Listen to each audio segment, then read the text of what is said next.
Begin the last session. We'll start with a talk by Suprovat Ghoshal, Hardness of Learning Noisy Half-Spaces Using Polynomial Thresholds. Hi everyone. So this is joint work with my advisor Arnab Bhattacharyya and Rishi Saket. So I'll begin with everyone's favorite, learning half spaces.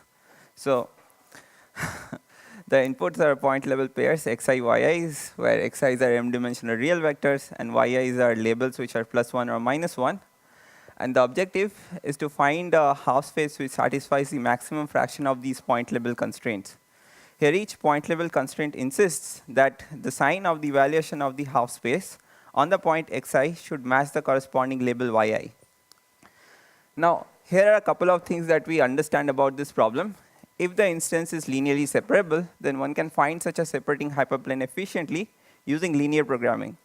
And more generally, picking any arbitrary half space and outputting the best of that or its complement trivially satisfies at least half fraction of the constraints.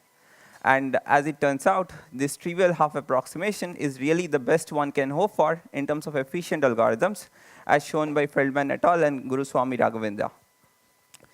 In this work, we shall instead focus on the improper learning formulation of this problem, where algorithms are allowed to output classifiers from broader hypothesis classes while competing against the guarantees of the best linear classifier.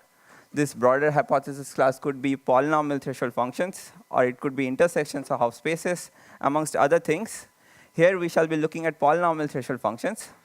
So polynomial threshold functions, or PTFs, are nothing but thresholded polynomials.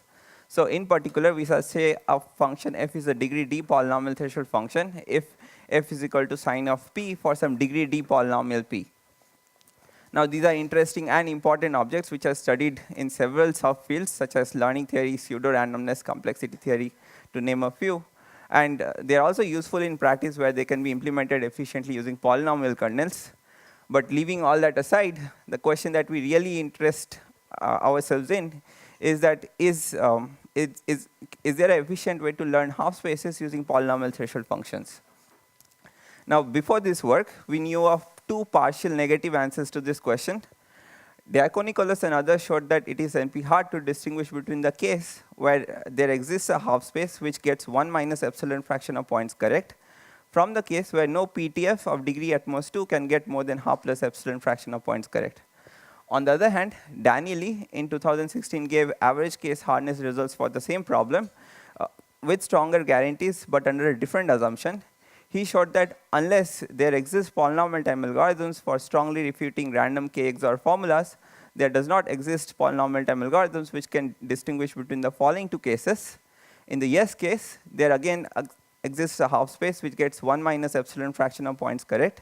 And in the no case, no function f from a hypothesis class h gets more than half plus epsilon fraction of points correct. And here h is any fixed polynomial time evaluatable hypothesis class. Now, both of these results come with their own caveats. The first one does not extend to all constant degrees. So this leaves the possibility of there being other algorithms which can potentially output even higher constant degree PTFs while guaranteeing a better than half approximation. On the other hand, Danieli's result, while it does apply to a broad set of hypothesis classes, which includes constant degree PTFs, the result itself is dependent on a fairly non-standard average case hardness assumption, which makes this slightly unsatisfactory. In this work, we give a complete characterization of the NP hardness of learning half spaces using polynomial threshold functions.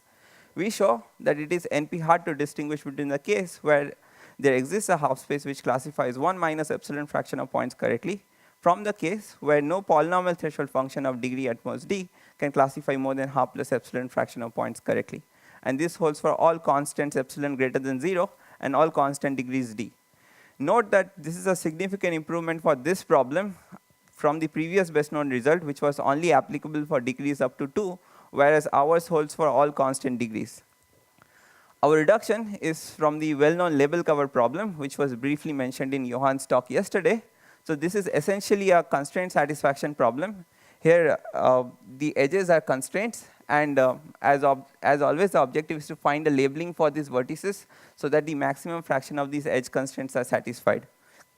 Our reduction begins with the following hard instance of label cover, which asks us to distinguish between the case where all edges are satisfiable, or at most 1% of the edges are satisfiable by any labeling, and we reduce it to an instance of learning half spaces with yes and no cases as described in our theorem. The output of this reduction is going to be a distribution over point level pairs on which the input polynomial threshold function is going to be evaluated. In the remaining part of this talk, I'm going to discuss the edge test gadget, which has been a standard way of showing reductions from label cover, especially for the case where the edge constraints are bijections.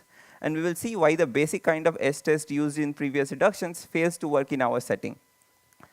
So the edge test takes as input a polynomial p as a proof of whether the corresponding label cover instance is satisfiable or far from satisfiable. It then performs a local test on that polynomial by restricting it to a random edge of the label cover, and it checks whether that part of the polynomial encodes a good labeling for that edge or not. And the property that we want this test to satisfy is the following. For every edge, the restriction of the polynomial should pass the test with respect to the corresponding distribution with good probability, if and only if the restriction of the polynomial encodes a good labeling for that edge. So here is a more formal description. For every vertex v of the label cover instance, we introduce k variables, yv1 to yvk, where k is the size of the label set of the label cover instance. And let script y be the union of all these variables. The edge test will then take as input a polynomial over these variables of degree at most d. It then randomly samples an edge from the label cover, and it then samples a point level pair from a distribution which depends on the choice of the edge. And finally, it accepts if and only if the restricted polynomial satisfies the point level constraint. Again, I reiterate that the property that we want this test to satisfy is that for every edge, the restricted polynomial should pass the test with respect to distribution dE with good probability, if and only if the restricted polynomial encodes a good labeling for that edge. But what we shall see is, even when we allow this degree d to be as small as 5, there is a way to fool these kinds of tests by stitching together polynomials which individually might encode good assignments for specific edges, but globally the polynomial may not have a good consistent assignment. And the way to construct such polynomials is as follows. So we fix an edge, and for every edge we construct a PE, which is a linear form which encodes a good labeling for that edge. We also construct a selection polynomial SE, which is a product of sum of squares of variables corresponding to the two endpoints of the edge. And finally, we construct this polynomial PE as summation over E, SE times PE. Now, a couple of things. PE by design should pass the test with respect to distribution DE with good probability. Also, these selection polynomials satisfy the property that under a distribution DE, the only non-zero selection polynomial is going to be SE. And with these, we claim that the polynomial constructed here is going to pass the test equally well for yes and no cases. To see this, observe that once the edge test fixes an edge, the polynomial under the distribution corresponding to that edge is just SE times PE. And since SE is non-negative, its sign does not matter, and PE passes the test with respect to distribution DE with good probability. And the main reason we can cheat this way is because once we allow the degree to be as large as 5, we can use up 4 of its degrees to construct these SE polynomials, which are essentially edge indicator polynomials, and we'll still have 1 degree remaining using which you can pass the test. And the way to fix this is to instead consider tests which test multiple edges simultaneously. So to quickly summarize, the actual test will be on multiple vertices instead of edges because the actual label cover instance may not have bijections as constraints. And I'll quickly end by stating 2 open problems, which is, so it would be interesting to see if we can prove improper learning of noisy monomials or half spaces is hard using polynomial threshold functions. And one key takeaway from this is, even if we increase the degree of polynomial threshold functions, it might increase the expressibility, but it doesn't necessarily make it computationally easier to fit the data. So that would be all.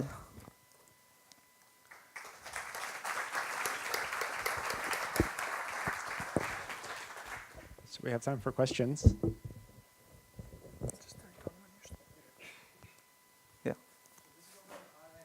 Yes. Yeah.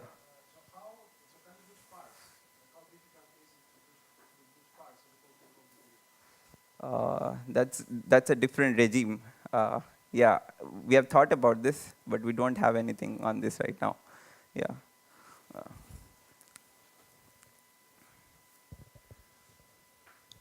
Okay, let's thank the speaker again.